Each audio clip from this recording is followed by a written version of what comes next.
APDSC right to information act సమాచార హక్కు చట్టం 2005 భారత రాజ్యాంగంలో ఆర్టికల్ 19 ప్రకారం ప్రజలకు సమాచారం పొందే హక్కు కలదు.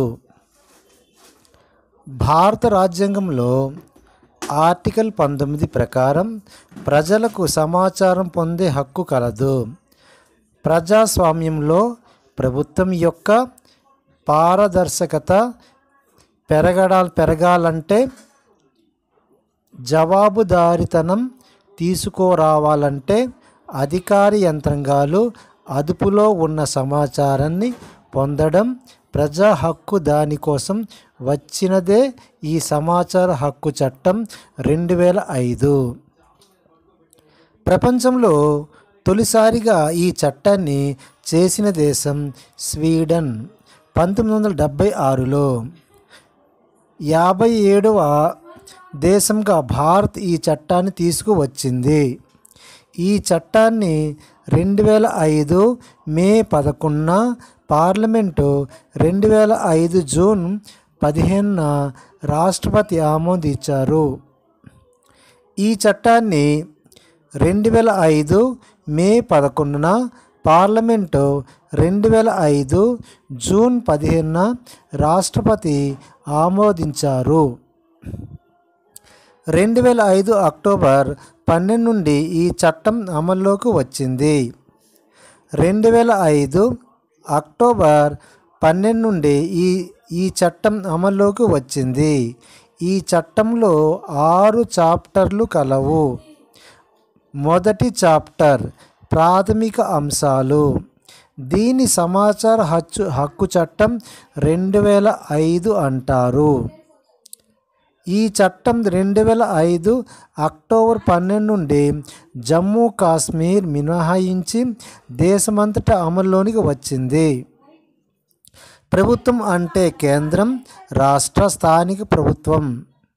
సమాచారం అంటే రికార్డులు, మెమోలు, ఉత్తర్వులు, నివేదికలు సహా ఎలక్ట్రికల్ రూపంలో ఏ సమాచారం అయినా.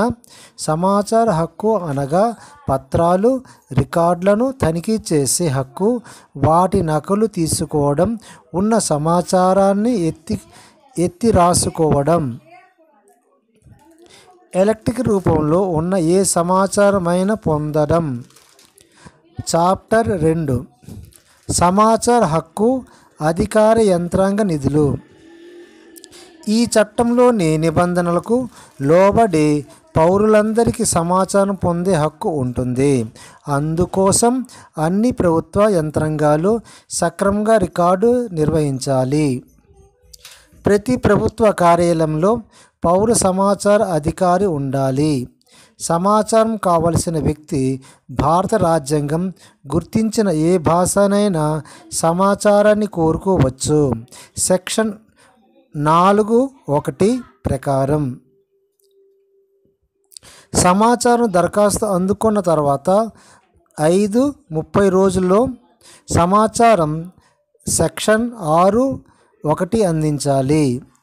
ఒకవేళ ఆ సమాచారం వ్యక్తి జీవనం, మరణ సమస్యను సంభవించినట్లయితే అది 48 గంటల్లోపు సమాచారాన్ని అందించాలి. ముఖ్య గమనిక: దరఖాస్తుదారుడు సమాచారం కోసం నిర్ణీత రుసుము చెల్లించాలి. ముఖ్య గమనిక: దరఖాస్తుదారుడు సమాచారం కోసం నిర్ణీత రుసుమును చెల్లించాలి.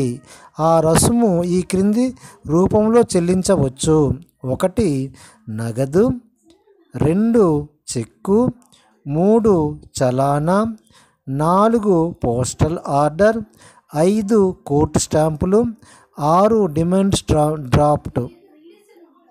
ఈ విధంగా ఈ యొక్క 6 విధాలుగా తన యొక్క రుసుమును చెల్లించుకోవచ్చు. రుసుము గ్రామ స్థాయిలో ఉచిత, మండల స్థాయిలో ₹5, జిల్లా స్థాయిలో ₹100. తెల్ల కార్డు ఉంటే రుసుము అవసరం లేదు. ఇది మరొకసారి: రుసుము గ్రామ స్థాయిలో ఉచితం, మండల స్థాయిలో రూ. 5, జిల్లా స్థాయిలో రూ. 10. తెల్ల రేషన్ కార్డు ఉంటే రుసుము అవసరం లేదు. సమాచార అధికార ఈ చట్టాన్ని ఉల్లంఘిస్తే రోజుకు 250 జరిమానా విధించబడుతుంది. సమాచార అధికార ఈ చట్టాన్ని ఉల్లంఘిస్తే రోజుకి 250 రూపాయలు జరిమానా విధించబడుతుంది. ఇది 2005 రూపాయలు మించరాదు, అంటే 25,000 మించరాదు. సెక్షన్ 20 ప్రకారం దరఖాస్తుదారునికి పరిహారం ఇవ్వవచ్చును. సమాచారం కోరుతున్న దరఖాస్తుదారుడు ఆ సమాచారం ఎందుకో కారణం చెప్పవలసిన అవసరం లేదు. ఈ క్రింది అంశాలను చెందిన సమాచారం పొందాలనడానికి వీలు లేదు. దేశ సమగ్రత భంగం కలిగించేది, దేశ రక్షణ భద్రతకు ముప్పు వాటిల్లేది, వాణిజ్యపరమైన గోప్యత, వ్యాపార రహస్యాలు, ఒక వ్యక్తి ప్రాణానికి హాని కలిగించేది, తీవ్రవాదులు విచారించేది, వ్యక్తి జీవితంలో తొంగి చూసేది. ఇవి ఈ క్రింది సమాచారం పొందడానికి వీలు లేదు. చాప్టర్ 3 అంటే చాప్టర్ 3 కేంద్ర సమాచార కమిషన్. కేంద్ర సమాచార కమిషన్ 2005 అక్టోబర్ 13కి ఏర్పాటు చేశారు. దీనిలో 10కి మించకుండా సభ్యులు ఉంటారు.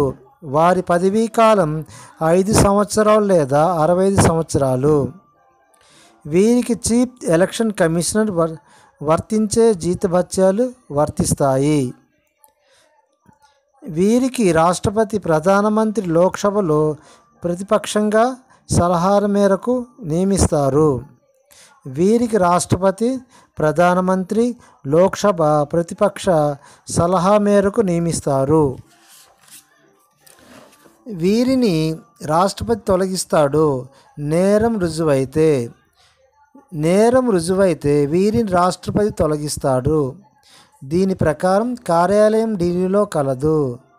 దీని ప్రధాన కార్యాలయం ఢిల్లీలో కలదు.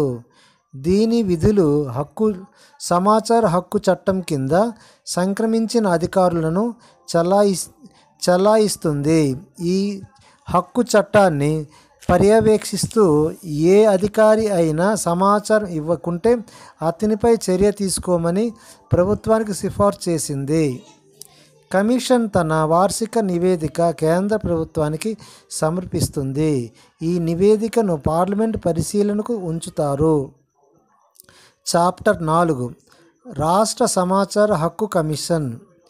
రాష్ట్ర సమాచార హక్కు కమిషన్ రాష్ట్ర స్థాయిలో 10 మందికి మించకుండా ఏర్పాటు చేయాలి. వీరి గవర్నమెంట్ నియమిస్తాడు. ముఖ్యమంత్రి ప్రత్యక్షంగా ఉండే కమిటీ సిఫార్సు మేరకు పదవీ కాలం 5 సంవత్సరాలు లేదా 65 సంవత్సరాలు. గవర్నర్ తొలగిస్తాడు నేరం రుజువైతే. వీరికి రాష్ట్ర ఎన్నికల ప్రధాన కమిషనర్ జీతభత్యాలు ఉంటాయి. సమాచార హక్కు రికార్డులు తనిఖీ చేస్తుంది. ఇది రాష్ట్ర స్థాయిలో సమాచార హక్కు చట్టాన్ని పర్యవేక్షిస్తుంది. వివిధ శాఖలు సమాచారం ఇవ్వకుండా నిరాకరించిన అధికారిపై చర్యలు సిఫార్సు చేస్తుంది. చాప్టర్ 5 సమాచార కమిషన్ అధికారం. చాప్టర్ 5 సమాచార కమిషన్ల అధికారులు. ఈ చట్టంలో నిబంధనలను లోబడి ఏ వ్యక్తి ఫిర్యాదు స్వీకరించి విచారణ జరపడం కేంద్ర రాష్ట్ర సమాచార కమిషన్ నిధి. సమాచార హక్కు చట్టం కింద ఎవరైనా వ్యక్తి కోరిన సమాచారాన్ని ఏ అధికారి అయినా ఇవ్వడానికి నిరాకరించిన సందర్భంలో ఈ చట్టం కింద నిర్దేశించి కాల పరిమితిలో జవాబు కానీ పక్షంలో కేంద్రం రాష్ట్ర కమిషన్ ఫిర్యాదు చేసుకోవచ్చు. చాప్టర్ 6 ఇతరత్ర నిబంధనలు. ఈ చట్టం కింద ఎలాంటి ఆదేశం జారీ అయినా దానిపై నియంత్రణ ఏ న్యాయస్థానం చేపట్టకూడదు. ఈ చట్టం క్రింద అప్పీలు చేయడం మినహాయించి ఆదేశాలు ప్రశ్నించడానికి వీలు లేదు. ఇంటెలిజెన్స్ బ్యూరో, సైనిక విషయాలు, భద్రతా సంస్థలు, సిబిఐ, ఏసీపీలను ఈ చట్టం వర్తించదు. సమాచార హక్కు చట్టం 2005లో అమల్లోకి రావడంతో సమాచార స్వేచ్ఛ చట్టం 2002 రద్దు అయిపోయింది. చైల్డ్ రైట్స్, బాలల హక్కులు గూర్చి తొలిసారిగా నానాజాతి సమితి 1924లో ప్రకటించింది. పుట్టుకతోనే బాలల హక్కులు ఉంటాయని, వాటిని ప్రతి రాజ్యం గుర్తించి కాపాడాలని పేర్కొన్నది. పుట్టుకతోనే బాలల హక్కులు ఉంటాయని, వాటిని ప్రతి రాజ్యం గుర్తించి కాపాడాలని పేర్కొన్నది. బాలల కార్మిక వ్యవస్థను, బానిసత్వాన్ని, పిల్లలు వ్యభిచారాన్ని, పిల్లల క్రమ విక్రయాలను నిషేధించాలని పేర్కొన్నది. 1945 అక్టోబర్ 24న ఏర్పడిన ఐక్యరాజ్య సమితి 1948 డిసెంబర్ 10న విశ్వ మానవ హక్కులను ప్రకటించింది. దీనిలో బాలల హక్కులు కూడా కలిసి ఉన్నాయి. బాలల అనగా 18 లోపు వారిని 1959 నవంబర్ 20న ఐక్యరాజ్య సమితి బాలల హక్కులు ప్రకటించింది. దీనిలో 10 హక్కులు ఉన్నాయి. అవి జాతి, మత, అంతస్తు, భాష, సంపద, జనన విచక్షణ పాటించరాదు. ఇది మొదటిది ఏమిటంటే జాతి, మత, అంతస్తు, భాష, సంపద, జనన విచక్షణ పాటించరాదు. రెండవది, పిల్లలు పుట్టినప్పుడే స్పష్టమైన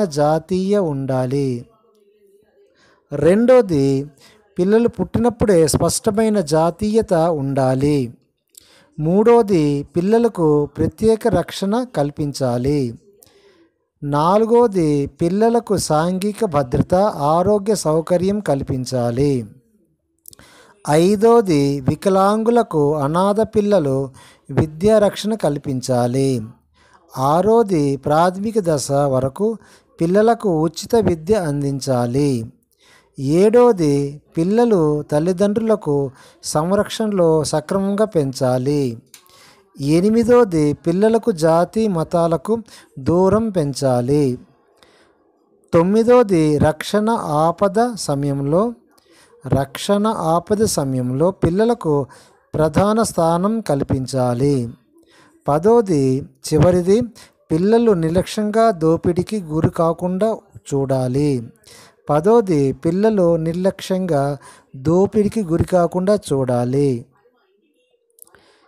చైల్డ్ రైట్ కన్వెన్షన్ సిఆర్సి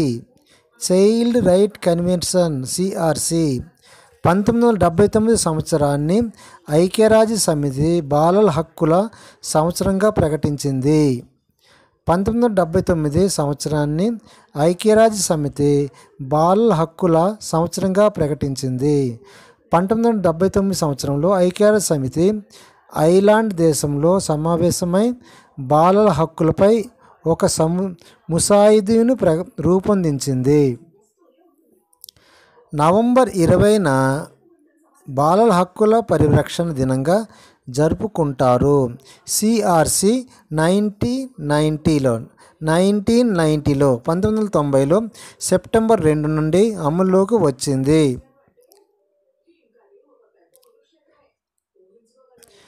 సిఆర్సిపై 1950 నాటికి 180 దేశాలు సంతకాలు చేశాయి. భారత్ 1992 డిసెంబర్ 11న సంతకం చేసింది. సిఆర్సి బాల హక్కులను 4 రకాలుగా పేర్కొనవచ్చును. 1 మనుగడ హక్కు, 2 రక్షణ హక్కు, 3 అభివృద్ధి హక్కు, 4 భాగస్వామి హక్కు అని 4 రకాలుగా పేర్కొంది. ఎవరు? సిఆర్సిని మొత్తం 54 నిబంధనలు 3 భాగాలుగా కలవు. మొదటి భాగం 1 నుండి 41 నిబంధనలు కలవు. 18 సంవత్సరాలలోపు పిల్లలకు హక్కులు అమలు చేయడానికి అనుసరించవలసి మార్గాలు పేర్కొన్నారు. రెండవది భాగంలో 42 నుండి 45 నిబంధనలు కలవు. సిఆర్సిని ఆమోదించిన దేశాలు బాధ్యత గురించి పేర్కొన్నారు. మూడవ భాగంలో 46 నుండి 54 నిబంధనలు కలవు. సిఆర్సి అమలు చేయుటలో ఐక్యరాజ్య సమితి ప్రధాన కార్యదర్శి భద్రతా మండలి యొక్క పాత్ర గురించి పేర్కొన్నారు. సిఆర్సి ముఖ్యమైన ఆర్టికల్ 2లో ప్రాధాన్యత ఎటువంటి విచక్షణ లేకుండా అందరికీ హక్కులు అనుభవించడం. ఆర్టికల్ 5 జీవించే హక్కు. ఆర్టికల్ 7 పుట్టుకను నమోదు చేయించుకునే జాతీయ గుర్తింపును పొందే తన తల్లిదండ్రులు ఎవరో తెలుసుకునే హక్కు. ఆర్టికల్ 7లో పుట్టుకను నమోదు చేసుకునే జాతీయ గుర్తింపును పొందే తన తల్లిదండ్రులు ఎవరో తెలుసుకునే హక్కు. ఆర్టికల్ 8 తన గుర్తింపు కుటుంబ సంబంధాలు కాపాడుకునే హక్కు. ఆర్టికల్ 9 తల్లిదండ్రుల నుంచి విడిపోకుండా రక్షించుకునే హక్కు. ఆర్టికల్ 9 తల్లిదండ్రుల నుండి విడిపోకుండా రక్షించుకునే హక్కు. ఆర్టికల్ 10 కుటుంబ పునరేకీకరణకు జాతీయ సరిహద్దులు దాటేందుకు హక్కు. పిల్లలను విదేశాలకు అక్రమంగా రవాణా చేయడం నిషేధించడం. ఆర్టికల్ నంబర్ 11 ప్రకారం పిల్లలను విదేశాలకు అక్రమ రవాణా చేయడం నిషేధం. ఆర్టికల్ 12 వయస్సు పరిమితి సవరించి అభిప్రాయాలను వ్యక్తపరిచే హక్కు. న్యాయపరమైన పరిపాలనమైన వ్యాజ్యాలను తమ అభిప్రాయాలను చెప్పుకునే హక్కు. ఆర్టికల్ 13 వాక్కు స్వాతంత్రం. ఆర్టికల్ 14 ఆలోచన మనస్సాక్షి మత స్వతంత్రత. ఆర్టికల్ 15 సంస్థలు స్థాపించుకునే ఒకచోట సమావేశమయ్యే హక్కు. ఆర్టికల్ 16 ఏకాంతవాస హక్కు. ఆర్టికల్ 17 బహుళ ప్రసార సాధన నుంచి సమాచారాన్ని పొందే హక్కు. ఆర్టికల్ 18 తల్లిదండ్రుల సంరక్షణ హక్కు. ఆర్టికల్ 19 అన్ని రకాల హింస నింద నిర్లక్ష్యం నిషేధించడం. ఆర్టికల్ 20 కుటుంబ పర్యవేక్షణ కోల్పోయి పిల్లలకు రాజ్యం నుండి ప్రత్యేక సహాయాన్ని సంరక్షణ పొందే హక్కు. ఆర్టికల్ 21 దత్తత సమయంలో హక్కులు. ఆర్టికల్ 22 శరణార్థులైన పిల్లలకు హక్కులు. ఆర్టికల్ 23 మానసిక శారీరక వికలాంగు హక్కులు పిల్లల హక్కులు. ఆర్టికల్ 23 మానసిక శారీరక వికలాంగ పిల్లల హక్కులు. ఆర్టికల్ 24 ఉన్నత ప్రమాణాలతో కూడిన ఆరోగ్యం పొందే హక్కు. ఆర్టికల్ 25 శారీరక లేక మానసిక ఆరోగ్యం కోసం చేసే చికిత్స నియమిత కాలంలో సమీక్షించే హక్కు. ఆర్టికల్ 26 సామాజిక భద్రతా హక్కు.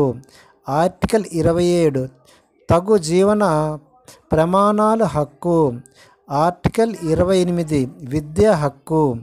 ఆర్టికల్ 29 పిల్లలు విద్యా లక్ష్యాలు. ఆర్టికల్ 30 జాతి మత భాషపరమైన మైనార్టీల వర్గాల పిల్లల హక్కులు. ఆర్టికల్ 31 విశ్రాంతిని వినోదాన్ని హాయిగా గడిపే హక్కు. సాంస్కృతిక జీవనంలో పాల్గొనే హక్కులు. ఆర్టికల్ 32 ఆర్థిక దోపిడీ నుండి రక్షణ. ఆర్టికల్ 23 మీకు తెలియజేస్తాను. ఆర్టికల్ 24 లైంగిక దోపిడీ నిందల నుంచి రక్షణ. ఆర్టికల్ 35 లైంగిక వ్యాపారం నుండి రక్షణ. ఆర్టికల్ 36 ఇతర రూపాల దోపిడీ నుండి రక్షణ. ఆర్టికల్ 37 క్రూరమైన అవమానకరమైన పద్ధతుల నుండి స్వాతంత్రం. క్రూరమైన అవమానకరమైన పద్ధతి నుండి స్వాతంత్రం. ఆర్టికల్ 38 యుద్ధ సంఘర్షణ సన్నివేశాన్ని పిల్లల హక్కులు. ఆర్టికల్ 39 నింద నుంచి స్వతంత్రం పొందడానికి అవసరమైన చికిత్స పొందే హక్కు.